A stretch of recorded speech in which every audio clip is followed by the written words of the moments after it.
welcome in to episode 22 of our Let's Play Humankind series. At the end of the last episode, we moved up into the industrial era, and we have started our time as the Persians. I'm very excited because I haven't played the Persians before in any of my previous games of Humankind, so we're going to see what they're all about, exercise their emblematic district, their emblematic unit, and see what their trait gets us access to, which has to do with projects, which we'll talk about because we're going to start trending towards our end game condition because we have a pretty substantial fame lead. That's what we want to drive towards, right? Fame is the win condition in Humankind, but fame does not create the end of the game. There are other end game conditions that have to be met in order for the game to end. So if you have a fame lead, you want to progress towards that end condition in order to take advantage of the fact that you have a fame lead, right? If you don't have a fame lead, probably you don't want to progress towards any of those, and you want to be hindering your opponents from progressing towards them. We'll discuss that a little bit as well. If you want to catch up on the full series, the link to episode 1 is down in the description. If you like the video, make sure you hit that thumbs up button. If you're not subscribed, hit that subscribe button, and you'll know when we post the next video in the series. We are progressing towards endgame in our Humankind Let's Play series. Let's get into the gameplay. Here we are once again in our capital city of Corral, 63 population strong. We'll talk about how that's going to be important later in the episode. Today, we have just moved up as the Persians, and we are prepared to do a few things. When you move up into a new era in Humankind, one of the first things that you want to check on is, of course, wonders. So let's come in and look at our wonders. So we have access to 3 wonders. There may be more now because of we started this save prior to the expansion, so I don't think any of the expansion wonders are in this game. But for this game, we have access to 3 wonders, and each of them is pretty substantially good. Here's the Statue of Liberty. Statue of Liberty, stability, standard, fame, standard. But on Empire, plus 10 money per number of territories in your sphere of influence. We're going to take a look, but I'm pretty sure our sphere of influence is pretty good in this game. Plus 10 science per number of territories in your sphere of influence as well. So plus 10 money, plus 10 science per territory in our sphere of influence. We'll look at that just to see what kind of effect that would have. The Eiffel Tower, you get the stability, you get the fame, as per usual. Plus 1 industry per population on all cities. Remember, anything that says plus a FIM per population is always pretty potent. So you're talking about in our capital, right? 63 is what we said, I believe? 63? That's 63 production. Boom. Upon building Eiffel Tower, 63 production, and that's only going to go up as our population goes up. Now, you may also recall, we have substantially ignored the population limit or the population cap in our cities. We're way past our population cap. Now, that's problematic if you don't have enough food to feed your citizens, and you do get food reductions and penalties because of that. We have a ridiculous food scenario because of the wonder strat we pulled off, right? So we're not particularly worried about it. However, those populations are really not doing anything except they count towards things like this. They count towards your plus 1 whatever per population. And so the Eiffel Tower now becomes very potent because we've largely ignored that population limit and have huge, comparatively, populations to what our population limit actually could be. And so now all of our per pop things become more powerful. The Eiffel Tower being one of those. We already have plus 1 science per pop, so our science is going up based on population growth. And so we want to pay attention to those per pop things. The Eiffel Tower could be a pretty nice build for us. Now here's Big Ben. Big Ben is situationally a massively good wonder. 5% science per alliance, and 10% science on capital. So a 10% science in our capital alone, let's take a look at that. 10% science in our capital alone, we have 800 science, so we're going to get 10% of that, which is a substantial number. It's a pretty good chunk, right? When you think about anything you can build that's going to get you science, so by itself, we're going to get a pretty good chunk. If we look at our alliances, okay, we have alliances, as it turns out, with every single person in the game. 1, 2, if you 3, come 4, all the 5. Now that's not always going to happen, right? Every sense of the question. But we have 5 alliances running. Now, remember, with Big Ben, that's 5% per alliance on Empire. So let's check how much science we have. 4,000 science.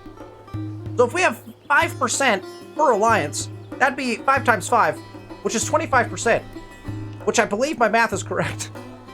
25% of the 4,000 science that we are currently producing, and we're going to be producing more and more science as the game goes on, but 25% of 4,000, if my math serves me correctly, is 1,000 science. Big Ben is worth 1,000 science plus an additional 10% in our capital as well.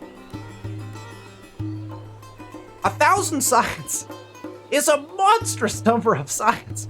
So, what we're gonna do is, obviously, we've moved up before all of the AI. We're well ahead of the AI. In fact, we've got a 13K. We have 13K fame. Second place, Plosif, which I'm gonna show you Plosif's empire in a second, is 7,000. Okay, so 13K to 7K. We're in a huge lead. We're gonna try to claim as many wonders as possible. There's a couple people that could move up pretty shortly, so we're gonna try to crank out all 3 of these wonders. But we're gonna start with the one that makes the most sense. Now, we do need to check, right? We do need to check one last thing. We need to check on Statue of Liberty. How many territories do we have in our sphere of influence? I don't think anything is going to compare with the 1,000 science that Big Ben is going to get us. But let's check what our sphere of influence is doing. Our sphere of influence is spread pretty significantly. Our whole continent follows our sphere, including all of purple of Icarus's land, and all of blue, all of Nox's land also follows our culture. Our culture has spread up here because we claimed all of these, right? And in fact, most of Burley's land here, Black's land, also becoming influenced by our culture. What you'll find here, and which I wanted to talk about Plosif, who is in second place, Plosif has claimed culturally almost this entire continent. So, is the Statue of Liberty going to be fantastic for us? Absolutely. We have probably access to like 500... I would say I don't want to count all the territories, but you're going to get about 500 gold and probably 500 science out of this. That's roughly the 1,000 benefit that Big Ben is going to get you, but gold, less useful to us right now than science, so I still think Big Ben takes the cake here in this particular scenario. Most of the time, depending on where you're at, either of these could be good. Eiffel Tower could even take precedence if you need more production. All of them are great. Look at what has happened on this continent. Plosif, green, has taken everything. Sarge, 100 games, 100 days here, has just 2 cities remaining, and they're 2 cities with no attachments. I think that there's been wars going on here, but I haven't been paying enough attention to know that.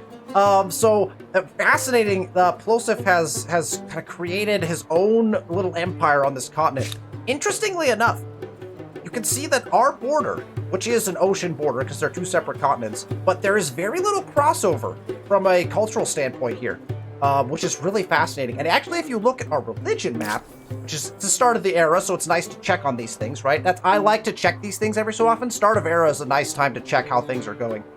Religion is the same. Religion is really not crossing over the borders here at this. What has happened here to create that? I'm not entirely sure.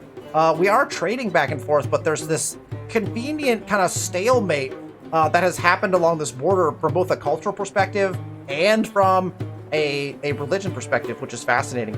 We got Buddhism is hanging on up here and actually has spread into some of my lands, or maybe we've pushed it back a little bit. Blue, or Nox's religion, Hinduism, has actually spread throughout this continent, but interestingly enough, some of her places are starting to follow Madness, our religion, so that's interesting. But you'll notice again, Plosif, full control on their continent from a religion standpoint. But Madness is doing quite well. We've spread far and wide with Madness, so we're not really concerned. Our religious tenets are great, and so we like to keep our religion. We'll keep it flowing throughout the game.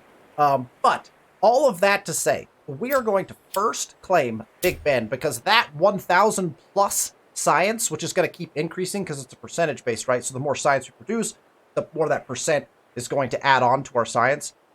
This is going to be very valuable. We have enough influence probably to claim all 3 of these and just build them all. So we're going to focus on trying to crank out all 3 of these as we get going here in this episode. So let's claim Big Ben. We'll give it the claim, and now we have to place it. Because we'll let our armies move, and we're going to go to our city. We need to place Big Ben. Let's find out where the best spot is. Now, Big Ben has to be placed on a river, but remember, wonders exploit all the tiles around them. However, hamlets also exploit all the tiles around them, and you can build off of them, and typically I'm placing hamlets on river. So we're also thinking about how do we maneuver and manipulate our hamlets, if we've placed them, if we haven't placed them. I actually took a quick look just so we didn't spend too much time on placing this. So I happen to know that a lot of our river here is either being exploited or could easily be claimed by a hamlet. And then up here, we actually don't have much of anything to go off of. The river situation up here is kind of limited, and this is easily accessible, and there's not actually a lot of yields here, right, for us to claim on river with Big Ben. So if we come down to our capital, I found a nice little location. Right here, this river is around a ton of production. Now, it's also around a couple of food, right? There's a couple of food on this river as well. So what we're going to do is we're going to place Big Ben right here, I believe, is going to get us access to about 4 food and then a lot of production. So this is, I think, where we're going to go with it. I think that's going to look pretty as well. I always like aesthetically, I like to look at my wonders and think, that's cool. I think this particular view, look at Big Ben placed right there coming off the mountain. I think that's going to be a cool view. So this is where we're going to put Big Ben. We'll plop it down right there. That'll get us access to claiming a bunch of those FIMs there. Remember, we have Topkapi Palace, and it doesn't tell you when you zoom over it, which is, I think, funny. But if we go to our wonders, we can zoom down to Topkapi. Remember, Topkapi gives us plus 100% production towards any shared project. So that's national projects, holy sites, and cultural wonders. And when we get to talking about the endgame condition we're going for, this is going to make a huge, huge difference, right? So Topkapi we have, and so that is what we're going to throw our capital on as well. Let's jump back to our city. I guess we'll just, hold on. We were doing stuff with the cities, game. What are you doing? So Corral also has things to do. We're going to put Corral on Big Ben, and we're going to watch 8 turns, drop all the way to 2 turns, because Corral has 2,329 industry and that plus 100% industry towards projects, which includes wonders. So again, Corral is going to be just a monster of production, and we're actually going to increase that even more because we're exploiting a bunch of production tiles with Big Ben as we get going here. So let's go ahead and okay, we'll come back to our other cities. We're going to put them all on Big Ben as well. But let's jump these guys into the ocean. Why? We're gonna send them over here. My assumption is this becomes a city, and we'll go maybe try to collect some war stuff. Maybe. Let's see. We actually need, what is this? 14. We need 14 kills, 14 military victories over units in order to even get 1 military star. I don't know if we'll collect that. Something to think about when you get into late game is fame becomes a little more tricky to get. This number of military, just like, you have to go to a serious war in order to gain this number of military kills. That's just for 1 star. To get the second one, it's even more. To get the third one, it's even more, right? You have to commit to getting these military stars if you want them. The same thing is true of these expansionist stars, because remember, expansion has kind of happened. If we just looked at the map, there's not a lot to claim left on the map, right? Pretty much the only way to claim land is to go to war. So, in our case, we have a huge fame lead, right? We don't particularly need more fame necessarily. But for the sake of, playing the Let's Play series and kind of best practice, let's talk about if you're behind, what should you do to gain fame back when you get into early modern industrial and contemporary eras, right? War is in my opinion, the best bet. If you are not winning in fame and you're approaching endgame, going to war, number 1, to get the military stars, because probably the person in first maybe is not going to war, or anyone who's being peaceful is not going to collect this fame that you're going to get. So that's catch-up mechanic.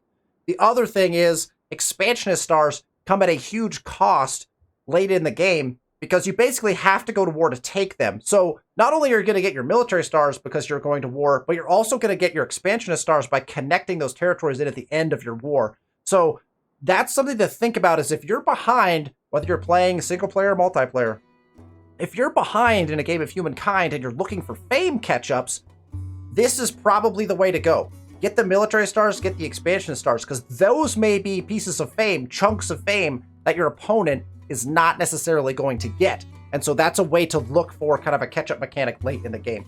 I don't think we're going to be able to get a militarist star, but on the off chance that we can, we might as well do something with the armies that we created. So we'll send our army over to that Free People, see if we can wage a little Free People's war.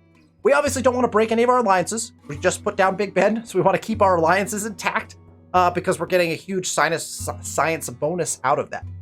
Now, the other thing to think about and remember, in addition to Topkapi, which is making our capital, because that's where we placed it, produce at 100% the rate on projects, we also now are playing the Persians. Minus 25% on shared project industry cost, and minus 25% on all constructibles industry cost. That's a really, really big number. I've looked at the Persians before and been like, oh, that sounds interesting. No, look, the Persians, this is a really potent ability because all of our endgame conditions, all of the space race projects are all projects. We're getting minus 25% shared project industry cost across all of our projects. That is not a small number. That is an enormous number. It gives you a huge advantage in putting out wonders, projects, holy sites if you're still building them, all of those things.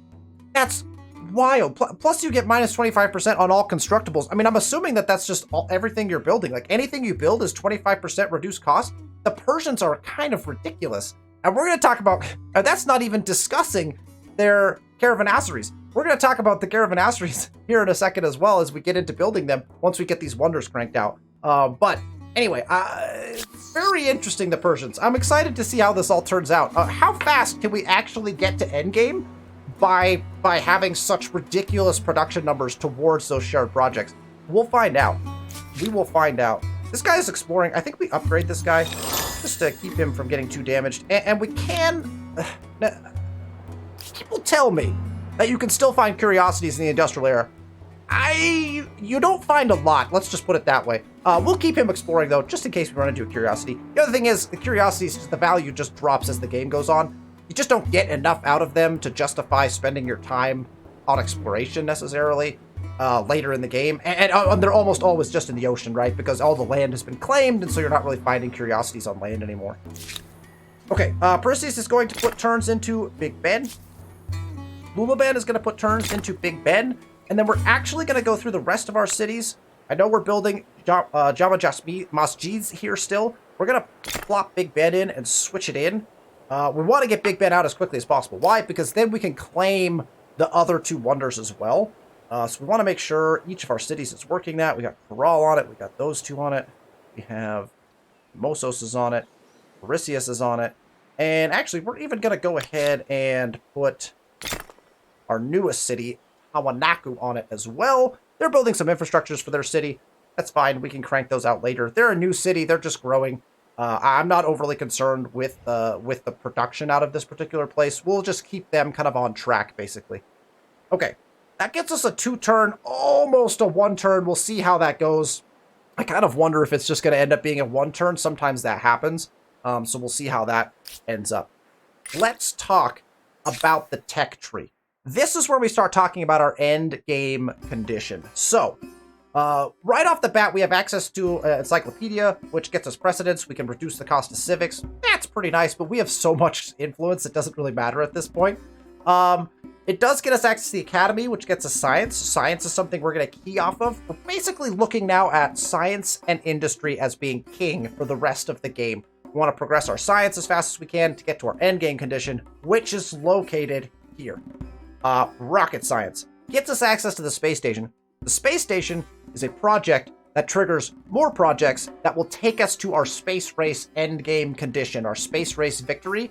The benefit of these is being the first one to complete them, and in fact completing them at all, gets you fame. So if you're behind in fame, it's confusing because you're like, well, I don't want to go for an endgame condition because I'm not in first, but also if I don't go to space station, then someone else is getting more fame. So, you know, again, if you're ahead, progress to endgame as quickly as possible. That could be any of the endgame conditions. That could be researching the whole tech tree. That could be going for the space race victory, which requires a lot of getting all the way to rocket science. Now, you got to get to rocket science, and you got to get to uranium, because uranium gives you access to actually aluminum as well. I believe you need aluminum and you need uranium to be able to complete some of those projects. So that's something to be thinking about. You have to go kind of the high side, the top side of the tech tree. You also got to go down towards the bottom of the tech tree as well eventually. Getting here first is definitely the way to go, in my opinion. Now, do we have to tech to that right now? Probably not. But that's, again, one of the endgame conditions. Pollution is another endgame condition, right? War is another one. I've never even attempted a complete war victory where I actually conquer everything. It's so hard from a stability perspective to hang on to all of that. It would be an interesting thing to try sometime. I usually play on maps that are so big that it seems quite daunting to try that on Humankind. So we're gonna go for the space race victory condition in this one, because we're already kind of there, right? We've got Topkapi, we've chosen the Persians, we're progressing well towards that. So what we need is science. We've got to get science. We need to progress towards the end of the tech tree. A couple of key techs in the industrial era. Probably just one, to be honest. There's some good techs in here, don't get me wrong. Microbiology is your big one. It gets you minus 20% on farmer's quarter for industry costs, but it gets you a couple things more than that. Pasteurization, minus 20% population consumption on city or outpost.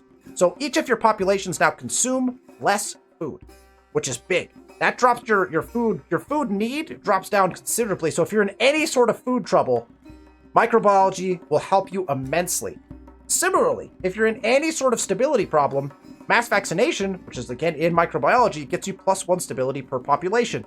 That's a big number. And so again, you can get help from that. And you also get the access to the hospital, which is +2 stability per researcher. If you're having stability problems, microbiology will solve your problems. Same with food. We don't have problems with either of those things, but I still think that microbiology is highly valuable. We're probably going to move towards it as we get into that direction. Urban planning is worth it. We get +1 city cap, so if you're still expanding cities, that's something to think about. Obviously, if you're going to war, a lot of your stuff is going to be down on the south part of the tech tree, and so you could get access to like my unique unit if we wanted to go down in this route. Nationhood is another one to key off of. You get access to your nature reserve here with nationhood.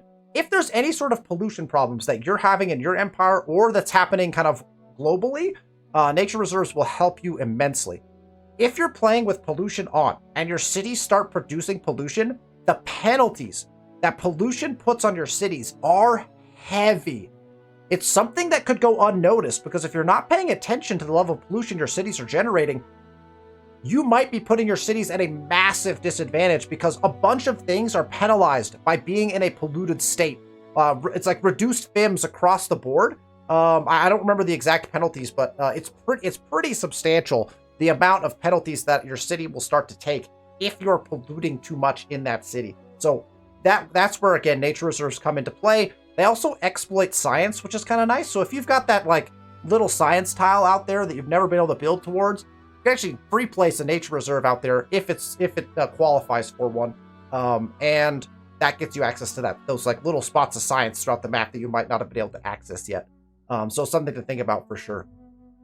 Obviously, as you're progressing towards microbiology, you've got to go through scientific method, get -% industry on research quarters. We're going to be putting in quite a few of those, hopefully, so that's not a bad one. Plus, you get access to the fertilizer plant, which if you're having food problems, fertilizer plant, kind of a big deal. If you're still expanding, steam engine is something to think about, because you've got colony blueprint. Anytime you see this houses thing, if you're going to be settling cities, always research this first. Even if you're a few turns away, research this first, because it saves you immense amount of money and time, because otherwise you have to build in your own infrastructures from previous eras. The biggest thing here is, I mean, it gives you population to start with, which is pretty nice. Also starts you with some production, which is really nice. The biggest thing here for me is it unlocks and has built already starts with infrastructures from the previous eras, which is a huge difference. So if you're putting a city in, definitely try to wait until you get colony blueprint before you do so, because you're going to want that, right? There's a bunch of other good techs in here as you kind of go through it, but I think microbiology is really the one to key off of. You can up your city cap here if you need to, but again, I think The way we're going to go is, I think I want access to scientific method. And that puts us on the path to microbiology. So I think we're going to click here. That's going to take us through Steam Engine and into scientific method. And we're probably going to end up going straight for microbiology just to further enhance our cities in that way. Again, eventually we're going to want to end up at rocket science as kind of our next tech as we get into when we move to the next era. So we want to make sure we've got a line in that direction, right? So rocket science requires us to have this line taken care of up here. So we're going to want to end up at aeronautics at some point. So once we get microbiology, we might tech in this direction to be able to kind of fulfill some of the requirements we need to get there. Again, we're going to eventually need uranium as well. So we're going to have to tech quite a bit, which is why we're going to focus on increasing our science a great deal. Okay, I think that takes us to the end of this turn. And I think the turns are going to go pretty quickly now because we're just going to be building wonders. So let's press end turn and move through these next few games. All right, so we did one turn. Got 6 trade routes blocked again, so we're going to keep an eye on that. And that would describe why the trade routes are blocked. Senator Plosive has indeed declared war on 100 games, 100 days. And so what we had just talked about... Big Ben will give you a visible and official correct time. True. Rather important now that all the clocks of an entire empire need to agree on it. True. What we were just talking about has come to fruition. So Plosive decides, I'd like this continent for myself, and has indeed declared war on Sarge. This could be the end for Sarge. Sarge has a couple of armies sitting in his cities. He's got a bunch of individual units out here that are about to get wrecked. But Plosive has so many more. I mean, look, if Plosive's armies are all going to move in. We'll see how the AI handles this war, but it doesn't look good for Brown here. It's gonna... Plosive might... Green looks to be establishing complete dominance on their continent, which is funny. Okay. We've got ships that we're going to sail. I think we're going to... Okay, well, now there's a war going on. So this did become a city. I don't want to walk through the war, so I think we got to come in south. So let's go south, I think. See, I don't want to run into a bunch of fights that we get apparently sucked into. I'm going to just station these guys here just in case we get any trouble on this continent because it's not our home continent. Maybe Burley decides to make a move or something. So we'll just station those here. This guy is apparently just going exploring, right? And, all right. So now we run into our cities, but want to make our next claim. I'm going to say that Statue of Liberty is our next best bet here. So I think we're going to go ahead and claim the Statue of Liberty. Again, the industry is going to be great. The science is going to be huge from this as well. It's another 500 science. Actually, let's see what our science went to. Yep, there it is. 5,069 science. That's it. Again, that's that 1,000 boost. So my math was indeed on point. So 1,000 science added from Big Ben. So now we're going to go ahead and grab probably another 500 or so. Now, my math on this might be completely wrong because we didn't actually count territories under our influence. But let's put in the Statue of Liberty and see what that does for our science number. So we're going to go ahead and make the claim on this. 10K. So we're going to be close to being able to claim all of them. We'll see. We'll see how close we get. Eiffel Tower, we're going to have to wait just a touch to claim Eiffel Tower. But I think we take Statue of Liberty first. Let's put that claim in. And we're going to get our cities building it. Now, the difference here is we're going to be looking for a coastal tile to put the Statue of Liberty on. So let us go to Corral and let's look for a coastal tile. But the Statue of Liberty still exploits the land tiles around it. It does not exploit the coastal tiles or ocean tiles around it, but it will exploit the land tiles. So what you're looking for, if you're trying to optimize placement of something like the Statue of Liberty, is you are looking for a coastal tile, something like this. Of course, we're already exploiting most of this, so this is not the greatest spot. But a little inlet like this, a little inlet, because then we would exploit all of the land tiles around it, which is pretty handy. Now, it doesn't matter where we put this in particular, because this particular wonder, right, if we look at it, is on Empire. So it doesn't benefit. The stability is applied to the city. We don't have stability problems, so we're not concerned with that. If you have stability problems in cities, put wonders in those cities because the stability bonus is nice, right? Same thing with holy sites. Get the holy sites in those cities. We don't have any problems with that, so we're just going to go place it wherever we get the most yields from it. And so we're just going to kind of scour our land and look for a little inlet that has not been exploited. The problem is, of course, that we're exploiting a lot. So here would be an option, right? We could put it here. That exploits these tiles. Not the greatest tiles, but it does exploit 4 tiles that are not being exploited currently, so that's an option. Here's got some... I mean, a lot of harbors and stuff that we've already built off of, right? So not a lot of options there. We can't put it in the ocean. It has to be a coastal tile. Come back over here. All exploited, pretty much. Well, these are not being exploited. Now, that's not the greatest, because it's only 3, but those are 3 pretty potent tiles. So that's a spot that shows a little bit of promise. That's being exploited already. That's a nice spot because it would exploit a bunch of tiles, but there's actually nothing to exploit there. That's all exploited. That's not very good land. Okay, so nothing there. Let's check around the bottom side here. I sincerely doubt. Now there's nothing great there.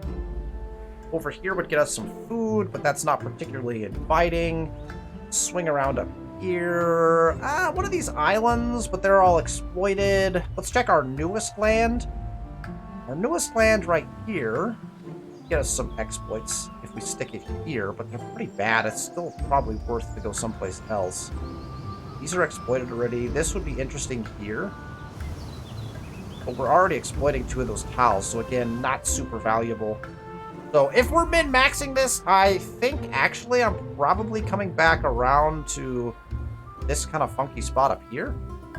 We've got 4 industry, 3 food, 1 food, 1 food. Like that seems to be one of the better spots that we've seen. There's probably another good one in there, but let's put it here. It's a totally weird spot for wonder. It's not particularly appealing, but I think it gets some good exploits. It's also in a city that doesn't have any wonders, I think, so we will place it right there. And we're once again just going to put all of our cities on it so that we can try to get claims in as fast as possible.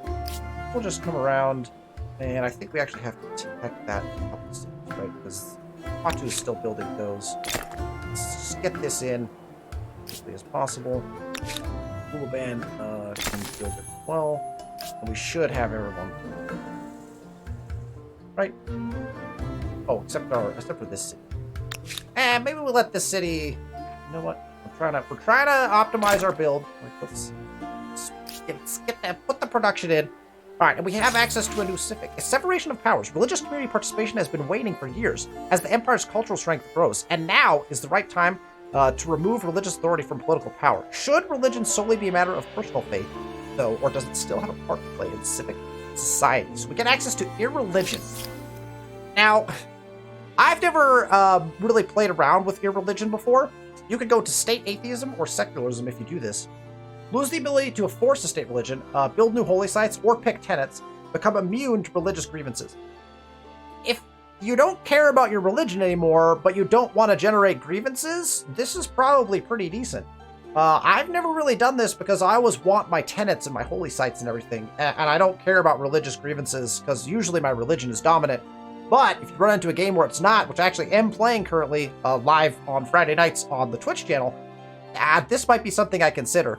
You can also take state atheism, minus 75% foreign religious strength bonus, plus 25% faith in territories if states are following territories following your state religion.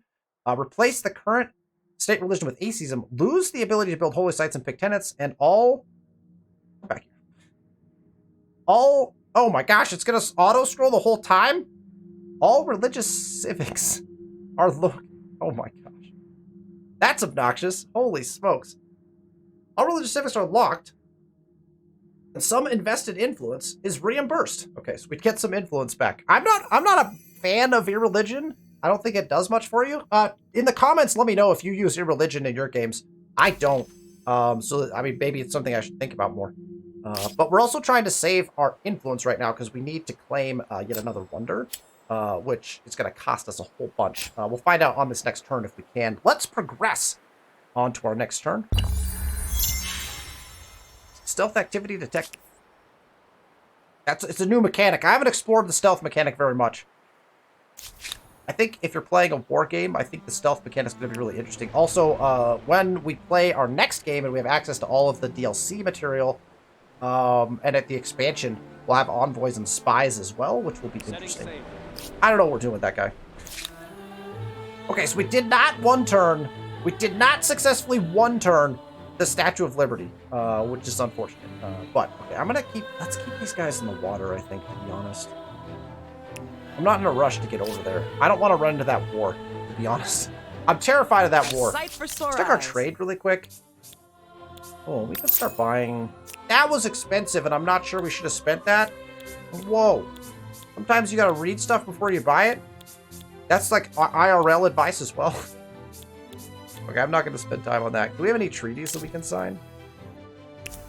Everyone has been downgrading my treaties. Benefit from growing closer. Everyone's downgrading my treaties. Let us speak honestly with you. We would all benefit from growing closer, don't you think? Full trade already. Tell me what is on your mind. Full trade. I guess we'll do customs union. We would all benefit from growing closer. So tell me, how are you today? Full trade. I'll take the science exchange. This proposition. Or not. Or we'll just not take anything with anyone. Is an enigma. Full trading. Ask for science. This proposition should be in all I've noticed this change since the expansion, and that is, I think, that when you are in the lead... No, not acceptable. I think that the AI is much more stingy on accepting agreements from you. Like, they're like, no, I don't want you to win faster, which is smart. So we'll see. All right, let's see. Well, I'm curious if that was a change. I didn't read that in the patch notes anywhere, but it's possible. Okay. More stealth activity. Steam engine research is Statue complete. of Liberty is a towering the symbol Statue of of Liberty. unity and inclusion. Our religion is and was spreading. a most osmosis. generous gift. Osmosis event? That's interesting. What is it? No, we could refuse this. I think we already... Didn't we already get this in the last... I can't remember. I feel like we already got this. But again, it doesn't stack, right? The minus 50 doesn't stack. It just resets the timer.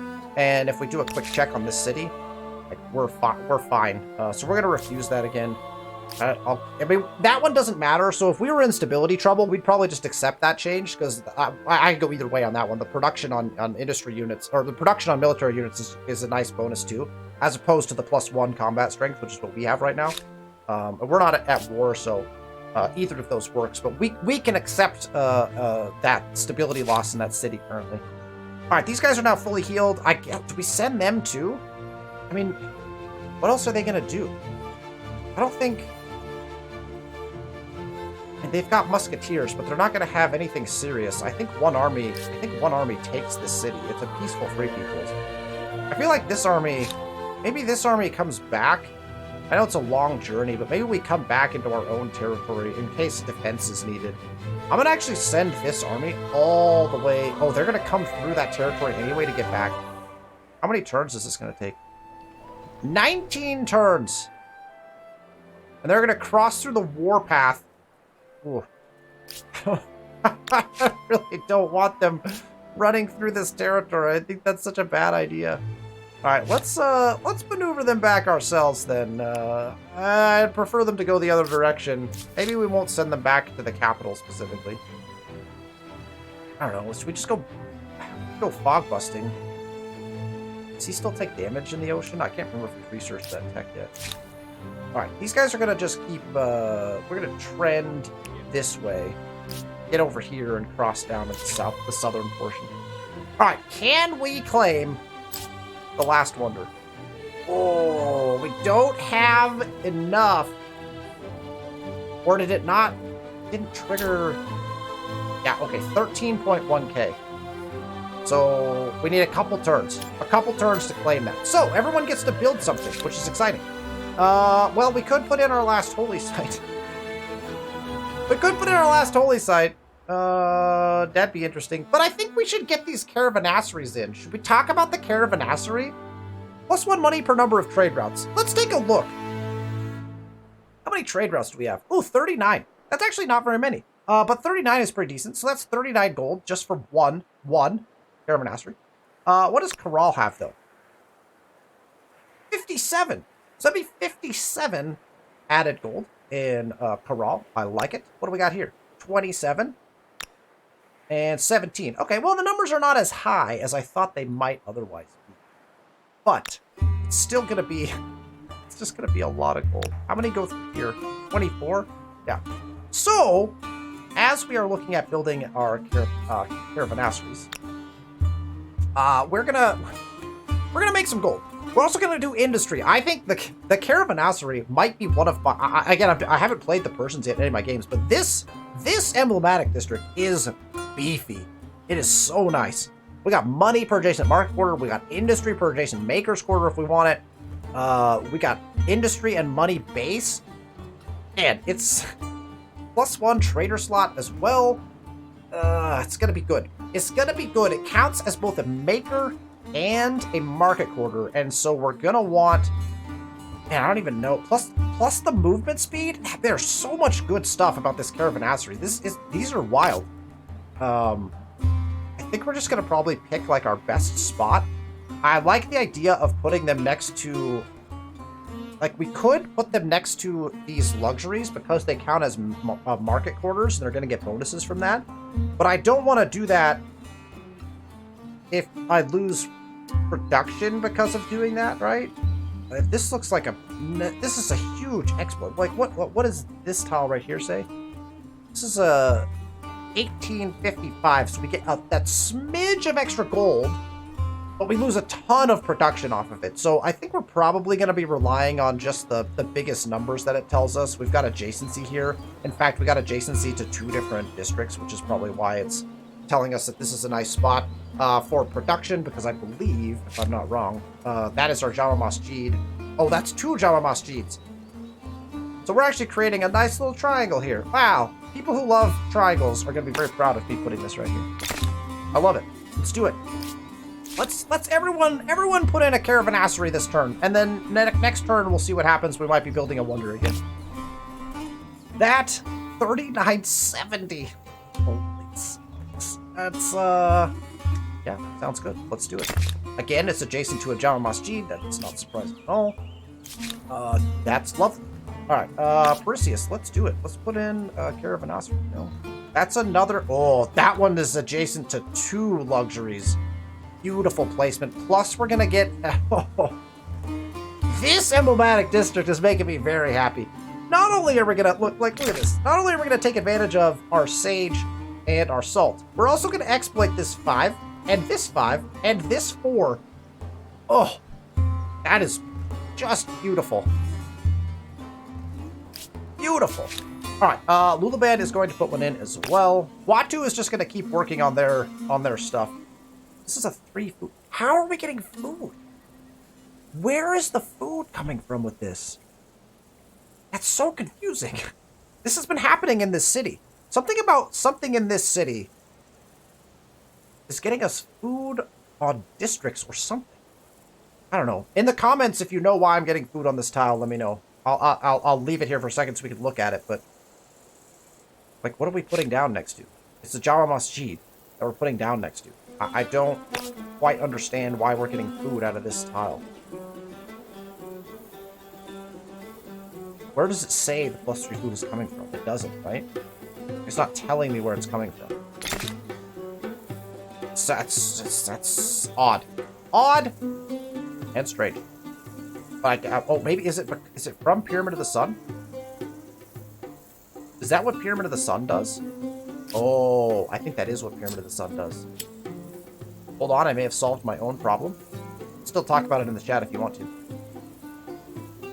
+2 food on territories, districts, and exploitations. And then we also have, obviously, techs that are getting us +1 food on food exploits. So that is what it is. All districts in this land are getting the +2 food, and then because they're getting a food, they're getting another one from a tech that we have. So there's the +3 food. All right. With 30 Figured makers it out. quarters, the primary concern of this empire is going to be how to get all those products shipped out of here. Brutal Gamer has ended a treaty with me. Alliance broken between Icarus and Sarge.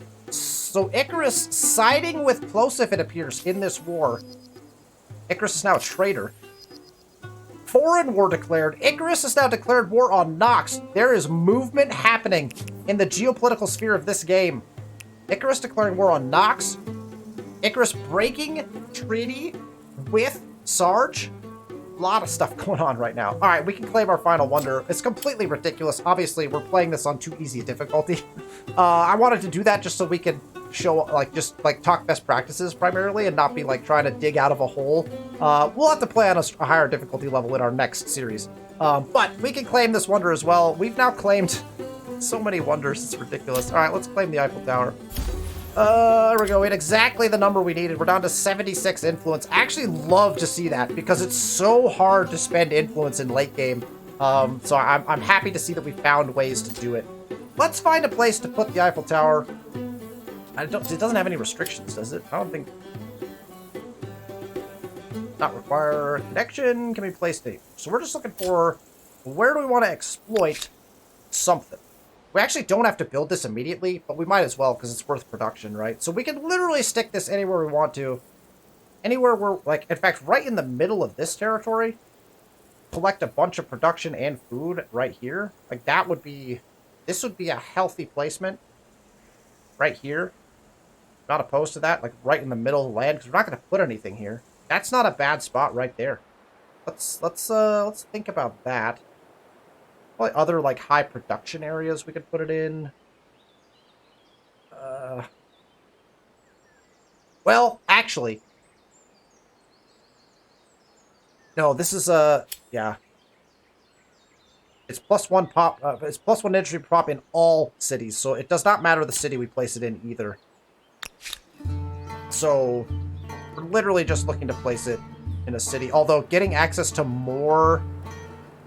Ooh. Just stick it in the middle of this, right next to our last one. Just, actually, this spot right here is not bad at all. I know one of those tiles is exploited. Well, we can go right here, I guess. That's a bunch of production in our capital again.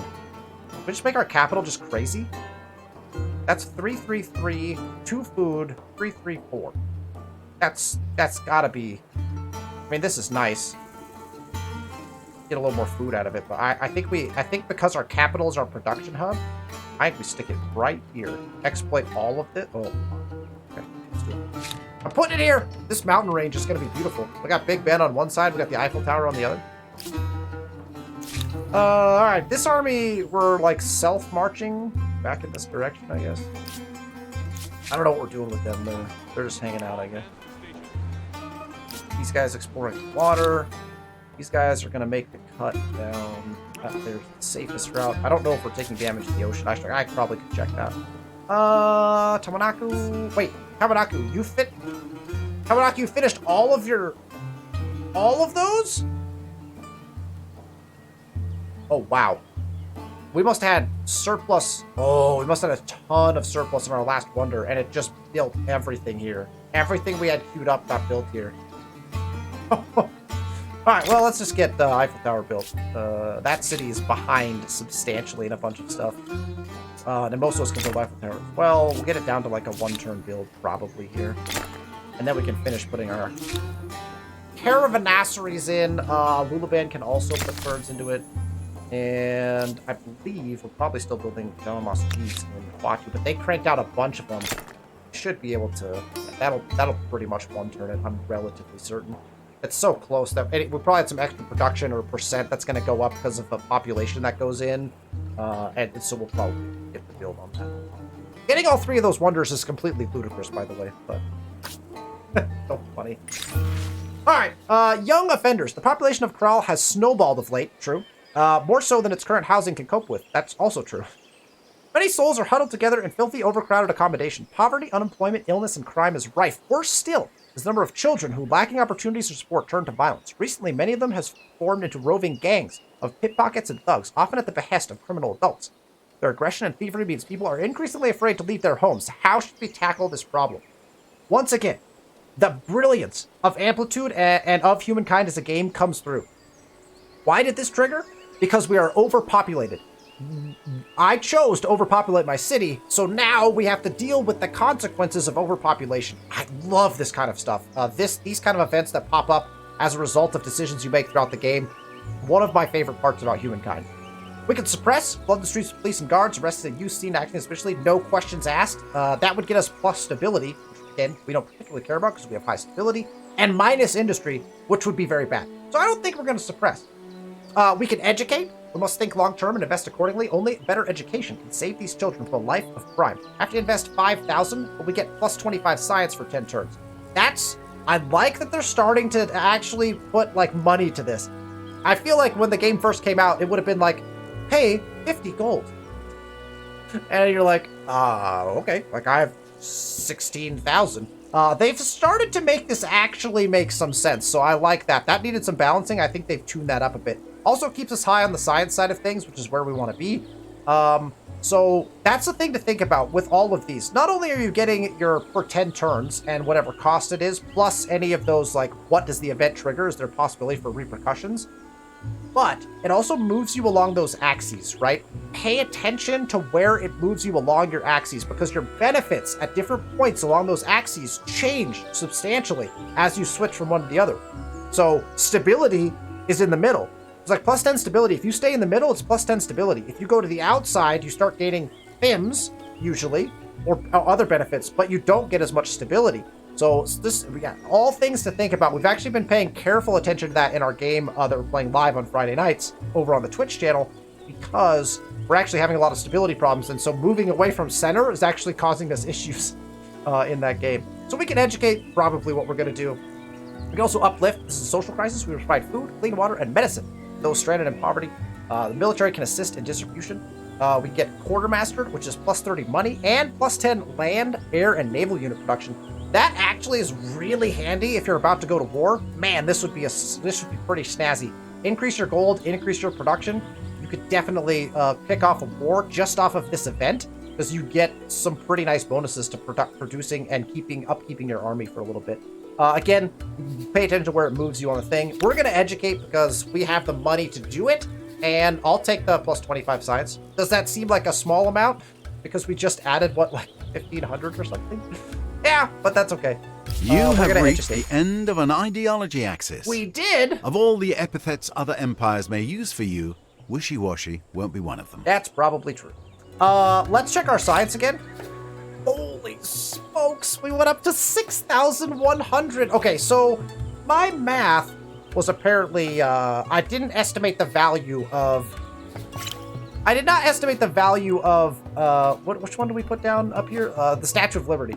The Statue of Liberty ended up gaining us, it seems, potentially about the same amount or more in science as Big Ben did. So the value there was about the same because of the span of our cultural influence. Again, it's also taking advantage of the percentages from Big Ben, so I think Big Ben probably still wins out there. Someone would have to run the math, but anyway. That does it for our episode today. We're going to start cruising through the industrial area in the next episode because we don't have wonders to mess with. We don't have a lot to mess with. We're going to get our caravanserais in, and then we're just going to kind of cruise towards our endgame conditions. So, man, the Persians seem powerful. I am very excited to see what our numbers look like at the end of the industrial era because I think the Persians are wildly powerful. So I'm very excited about that. Thank you so much for tuning in to today's episode. It has been a pleasure playing this game. Man, this game, look, I'm having so much fun. I hope you all are enjoying the content. If you are, be sure to hit that thumbs up button. Make sure you're subscribed to the channel. Leave any comments if you want to comment on some of the strategies and things we've been doing today in the episode. Thank you so much for watching, and I will see you next week.